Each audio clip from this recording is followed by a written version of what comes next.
তাহলে দেখো ট্রিগোনোমেট্রি ট্রিপলেটসগুলো আমি এখানে সাজিয়ে লিখেছি। এটা 3 হলে এটা 4 হবে, এটা 5 হবে, এটা 5 হবে, এটা 5 হলে এটা 12 হবে, এটা 13 হবে।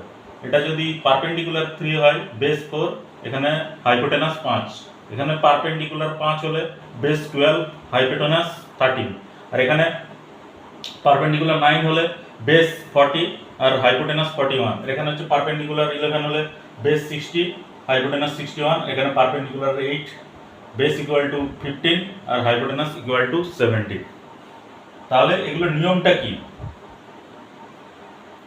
এগুলোর দুটো ক্ষেত্রে দুরকম নিয়ম আছে। একটা জোড় সংখ্যার ক্ষেত্রে নিয়ম আছে, একটা বিজোড় সংখ্যার ক্ষেত্রে নিয়ম আছে।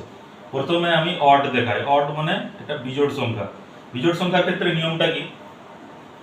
যেমন 3 নিলাম আমি, ঠিক আছে, এর ট্রিপলেটস আমি কিভাবে বার করব সেটা আমি দেখাচ্ছি। তাহলে 3-এর ট্রিপলেটস কিভাবে বার করব? 3কে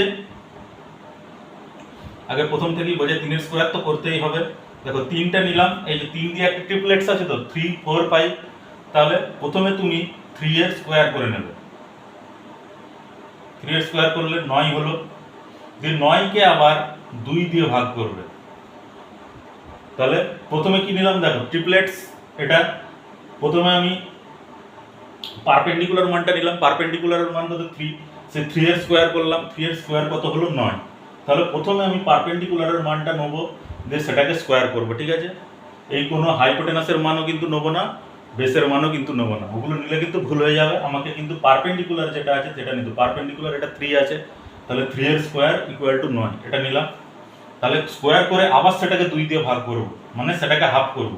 তাহলে 9কে 2 দিয়ে ভাগ করলে কত হবে? 4.5 হবে। দেখো ক্যালকুলেটরে মেরেও দেখতে পারো, হিসাব করেও দেখতে পারো, 4.5ই হবে। দিয়ে এই যে সংখ্যাটা এলো প্রথমে, তাহলে সংখ্যাটা কি? প্রথমে আমরা কি করব? স্কোয়ার করব। আমি লিখে দিচ্ছি ধাপে ধাপে যাতে বুঝতে পারো। প্রথমে স্কোয়ার করব, ঠিক আছে। তারপর আবার যে সংখ্যাটা হবে সেটাকে আবার হাফ, মানে 2 দিয়ে ভাগ করব।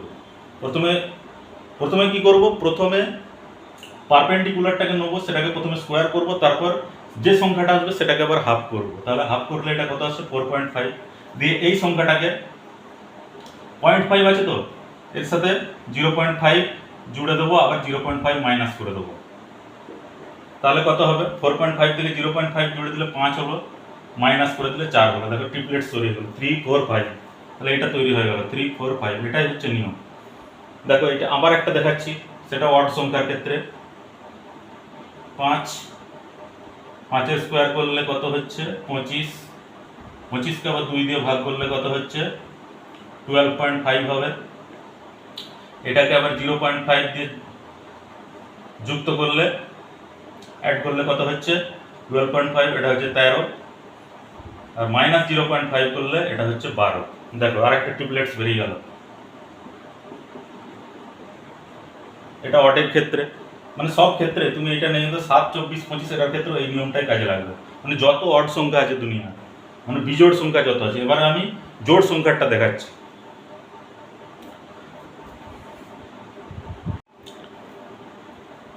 তাহলে দেখো ইভেন সংখ্যার ক্ষেত্রে নিয়মটা দেখায়। প্রথমে 4 নিলাম, 4 তো একটা ইভেন সংখ্যা, এটাও প্রথমে স্কোয়ার করলাম, 4 স্কোয়ার ইকুয়াল টু 16। দিয়ে এইটাকে আবার 2 দিয়ে ভাগ করলে 8, তাকে আবার হাফ করলে 4 হচ্ছে। এবার 4-এর থেকে আমাকে 1 যোগ করতে হবে, 1 মাইনাস করে দিতে হবে। তাহলে কত হচ্ছে? 5, 3। এটাই হচ্ছে নিয়ম। ওইটার সাথে পার্থক্য কি? ওটার সাথে পার্থক্য হচ্ছে ওখানে একবার জাস্ট হাফ করলে হয়ে যাচ্ছে, এখানে দুবার করতে হচ্ছে। দেখো এখানে 4, 16, 16কে হাফ করলে 8, আবার 8কে হাফ করলে 4, 4 + 1। এবারে 6-এর নিয়মটাও এরকমই। 6 স্কোয়ার ইকুয়াল টু 36। তাহলে 36কে 2 দিয়ে ভাগ করলে কত হবে? 18। 18কে 2 দিয়ে ভাগ করলে 9। তাহলে 9-এর সঙ্গে 1 যোগ করব, 1 মাইনাস করব। তাহলে 10 আর 8। তাহলে এটা হচ্ছে 6, 8, 10। এরপর আসছে 8। 8-এরটাও দেখাচ্ছি। 8-এর স্কোয়ার ইকুয়াল টু 64। তাহলে 64কে মাইনাস 32, 32কে হাফ করলে কত হচ্ছে? 16। 16 থেকে প্লাস 1 করব, মাইনাস 1 করব। তাহলে 15, 17, আর এটা হচ্ছে 15। এটা একটা হলো। তারপরে 4, 6, 8, 10, 12 সবই এরকমই হবে, 12টাও করলে একই হবে। 10এরটা করছি দেখো, 10 স্কোয়ার ইকুয়াল টু 100, 100 কে 50, 50 কে আবার হাফ করলে 25, 25 কে +1 -1 করলে 26 আর 24। তাহলে এইরকম করে এটা হচ্ছে ইভেনের নিয়ম। তাহলে ইভেনের নিয়মটা কি হচ্ছে? ইভেনের নিয়ম হচ্ছে এটাকে দুবার হাফ করছি, কিন্তু অডের ক্ষেত্রে একবার হাফ করছিলাম। যে দুবার হাফ করে একবার +1 জুড়ে দিতে হবে আর একবার -1 করে দিতে হবে। দিয়ে আরেকবার আবার দুবার হাফ করে 6 এর ক্ষেত্রেও তাই করলাম, একবার 1 জুড়ে দিলাম আবার 1 মাইনাস করে দিলাম, মানে এটাই নিয়ম। মানে ইভেনের ক্ষেত্রে এটাই নিয়ম, অডের ক্ষেত্রে কিন্তু একবার শুধু হাফ করছিলাম, আর ইভেনের ক্ষেত্রে এটা দুবার হাফ করতে হচ্ছে। এটা 8, এটাকে হাফ করে আবার 4, এটা 18 আবার হাফ করে 9, এটা 32 আবার হাফ করে 16, এটা 50 আবার হাফ করে 25। তাহলে এটাই হচ্ছে ট্রিপলেট বার করার নিয়ম। এই ট্রিপলেট তোমার যদি মনে থাকে, তোমার কিন্তু হাইট অ্যান্ড ডিস্টেন্সের অঙ্ক করতে কোনো অসুবিধা হবে না। তুমি যদি এগুলো যদি মুখস্থ থাকে, এগুলো মুখস্থ রাখতে হবে।